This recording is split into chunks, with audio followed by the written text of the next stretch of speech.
So I'm wrapping up my end of year videos. This is probably the last one I'm going to do for 2024. This is the best shows of 2024. I'm just going to break down my 10 favorite TV shows that I watched this year. I will not be making a video talking about the worst shows of 2024 because, believe it or not, I don't have enough time in my life to invest in bad TV shows. I wish I did, but I don't. So when I watch a bad TV show, usually it's only like one episode, and then I move on with my life. So not a big video for that. I will say I'll give you two bad ones, two shows that I did complete that I didn't like. The Acolyte, obviously. Big stinker, probably the worst show of the year. And also, I didn't really love The Last Airbender. Thought that kind of sucked. So yeah, there you go. For those looking for the worst of the year list, not making a whole video, you got your two right there. Before I get into it, please make sure to like this video, subscribe for more. All I'm going to be doing for 2025 is reviewing movies, TV shows, doing rankings, talking about some video games. I'm going to have some new types of content that I didn't really make last year. It's going to be really, really fun. This channel's going to get bigger, better. I'm going to be uploading just about every day. So yeah, please stick along. And tomorrow or the day after or at some point, I'll be making a video talking about my most anticipated shows for 2025. So that'll be coming very, very soon. All right, let's jump into it. And number 10 is Monsters, the Menendez brothers story. This is, of course, the brand new show coming from the same guy that does a bunch of great TV shows like the OJ Trial show. And this is sort of a sequel series to the Jeffrey Dahmer show, a show that I actually had a lot of problems with just because it sort of glorified Jeffrey Dahmer in a way that I didn't really understand. The Lyle and Eric Menendez show is about the Menendez brothers, these two kids who had murdered their parents, and the reasons as to why they did it are still to this day very much debated. Were these two evil kids just out to get their parents' money, or were these two kids that were brutally, brutally abused by their father who were pushed to the edge and essentially were forced to defend themselves? Well, that's a question that is posed to the audience, and they do a good way in this show of kind of giving both sides of that story without ever actually committing themselves to one. And of course, I have my own opinion about the whole situation. I'm sure everybody that watches the show will have their own opinion, and I think no matter what your opinion is, you will still come out of this show feeling satisfied. The performances in the show are absolutely stunning, with the two brothers being big standouts, and Javier Bardem absolutely stealing every single scene that he's in. He is unbelievable in everything that he ever does, and here he is just an absolute scene stealer. Javier Bardem, love the guy. But this show is tense, it's violent when it needs to be, it's entertaining, it's paced super well. Just a really good season of television. I think a big step up from the Jeffrey Dahmer show, which felt like a glorification of a serial killer. This at least it felt to dive into the mindset of these people who are very, very real and did something that was very, very bad. How do we sort of justify it, or how do we understand it as an audience? And I thought they did a good job at doing that. And 9 is Solo Leveling, the one anime on this list. Does this count as a 2024 show? I don't know. I watched it this year. I don't remember if it came out this year, but either way, here it is. Yeah, I don't watch that much anime anymore. Used to be a big anime guy. It's just now there's so many out there that I only watch a few when they come out. Solo Leveling is one of the first newer ones that really swept me off my feet. I mean, Solo Leveling is amazing. This is a show that's essentially like Dungeons and Dragons and dungeon crawling, but in real life South Korea, with this character who's leveling up as he's going through these dungeons and conquering all these different enemies, and it's just a lot of fun, and sort of the progression vibe of it is really, really well thought out. The animation's beautiful, the fights are great, I like the characters here. It's just a show that I really enjoyed my watch of. I like binged this whole thing in like a day. I know season 2 is coming soon, it might already be out maybe, but I don't know. I love Solo Leveling, one of my favorite things I watched this year. Go check it out. And number 8 is Fallout, probably the biggest surprise of the year television-wise. This is the TV adaptation of Fallout, of course, the game series made by Bethesda. It was actually made by some other studio at first, but Bethesda's the one that made it very famous. It's essentially not really connected to the video games. It's its own story, which gives it the benefit of being able to tell a very uniquely crafted story, which I appreciated. It's got a great cast. It understands the world of Fallout very, very well when it comes to the set pieces, the look, the vibe, the way the characters act. It's all done extremely well and respectful for the games. This show was surprisingly just very entertaining, very well put together. Jonathan Nolan is a great filmmaker, of course, the brother of Christopher Nolan, and he's very good at doing television. Of course, if you watch Westworld, you know how good season 1 of that show is. Hopefully, the following seasons of Fallout will be better than the following seasons of Westworld, but still, this is very, very good stuff. I'm excited to see where they take this story and these characters. Overall, big surprise of the year. Here it is, number 8. And number 7 is The Bear Season 3, which actually putting this at number 7 kind of means it's a disappointment.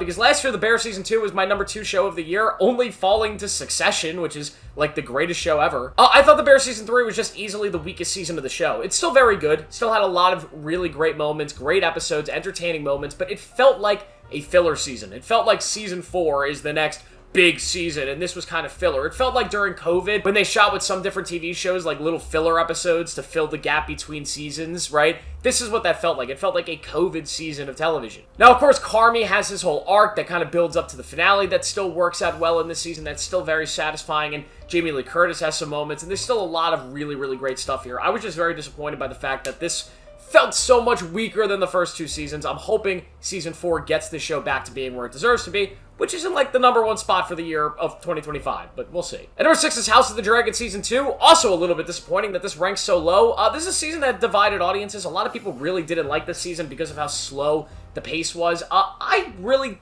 enjoyed it. I didn't have as many problems with this season as a lot of other people did, but I do understand the fact that this season was very slow. It was purposefully slow because the story they're adapting here is not a story that's going to take 5, 6, 7 seasons to tell. It's a story that could probably be told in 2 to 3 seasons, but they're trying to stretch it into 4. They want 4 good seasons out of the Dance of the Dragon, so to do that, you have to, like, you have to play slow with some things, and this was the season where they decided to play kind of slow. There's a lot of episodes here where characters are just meandering and things aren't really happening. A lot of character arcs don't develop that far. I mean, Damon is just kind of at Harrenhal for the entire season, doing not much of anything. But the season still has its great moments. It has great dragon battles, great moments at King's Landing with the council and with the king and everything going on there. I think when you have all the dragon seeds come to try to claim dragons, that whole sequence was amazing. This season has all of the stuff you love about Game of Thrones, but also some of the stuff you don't really love about later Game of Thrones. So I understand why people didn't love it as much. It's why it falls a little bit lower than I would have liked it to be, but I'm still super excited for Season 3 when it comes out in like 2030. And number 5 is The Ones Who Live, The Walking Dead. This is the Rick Grimes show that brought Rick Grimes back to the Walking Dead universe after 5 years away. Of course, Denai Guerrera is also here playing Michonne. It's the big reunion of Michonne and Rick,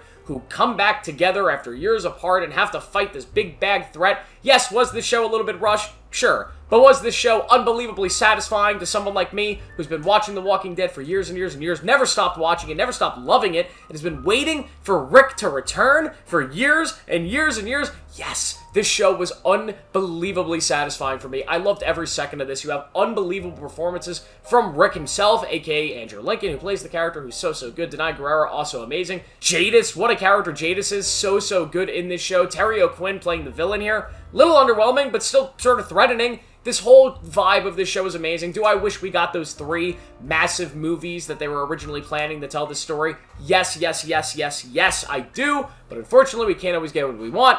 Instead, we get a 6-episode miniseries. I was super happy with this thing. I cannot wait to see if they bring Rick back and what he's going to do next, because my God, we need that Rick-Daryl reunion. We need it right now, Mr. Scott and Gimple. And number 4, the most recent show on this list, Squid Game 2. Yeah, this was everything I wanted it to be. The only thing it wasn't was a complete season of television, which kind of sucked. Squid Game Season 2 is half a season of television, and if you're okay knowing that, well, then you're gonna love what you're gonna get here. It brings you right back into the world of Squid Game, and it delivers on the promise of the end of Season 1. We have the main character here who's going and taking on the game and trying to take it down, and he enters the game again. He re-enters the game in the world of Squid Games. You have new characters who are all easy to sort of latch yourself onto emotionally. You watch them perform and play all these death games, and you're rooting for them. I mean, there's literally an episode where all of the characters are screaming and jumping for each other and rooting for each other, and me as a member of the audience was screaming and jumping in my room cheering on these characters. It's got great moments, like in Season 1 when it comes to the actual Squid Games. It's got heartbreaking moments, like Season 1 when it comes to the Squid Games. It's got a great episode that takes place outside of the Squid Games in the real world of South Korea, like Season 1 with the Hell episode. It's just got everything you really wanted from this. It was an easy binge, super entertaining, an incredible finale that just unfortunately ends on one of the best cliffhangers ever. A cliffhanger that was so good, it's making the wait for Season 3 unbearable, and it's making you think, should there have been a wait for Season 3, or should this have just been one very large season of television since we only have half a story here? That's a question that I guess we'll be debating for the next 6 months. Kind of reminds me of the Season 6 finale of The Walking Dead, where everybody was like, that's how you're ending it? Like, really? I mean, it's an amazing ending, but we have to wait a year for the resolution to that? Crazy. But either way, amazing season of television. I loved every second of it. So yeah, here it is, number 4. Number 3 is The Penguin, another major surprise this year. It's not that I thought The Penguin starring Colin Farrell would be bad, big spin-off to the Batman. It's just that I thought in a world with superhero movies, TV shows, and over sort of saturation in this genre, and of course a lot of TV shows and movies about villains who are now going to be portrayed as the good guys, I thought The Penguin might end up coming off a little more generic. man oh man was I wrong. The Penguin is a straight up mob show, a show about this guy who's trying to take over Gotham, the crime scene in Gotham, and we follow Oz as he goes on his journey of, manipulating the different gangs and, just doing his whole thing as Oz Cobb in a Gotham that is not Batman-less, but doesn't need Batman at this very moment. It feels like a very contained story, which is good. The cinematography in the show, the vibe of Gotham, it all matches what Matt Reeves was building in the Batman universe and the Batman movie, which I also really appreciated, and the performances here are all amazing. You have an unforgettable villain in Sophia Falcone,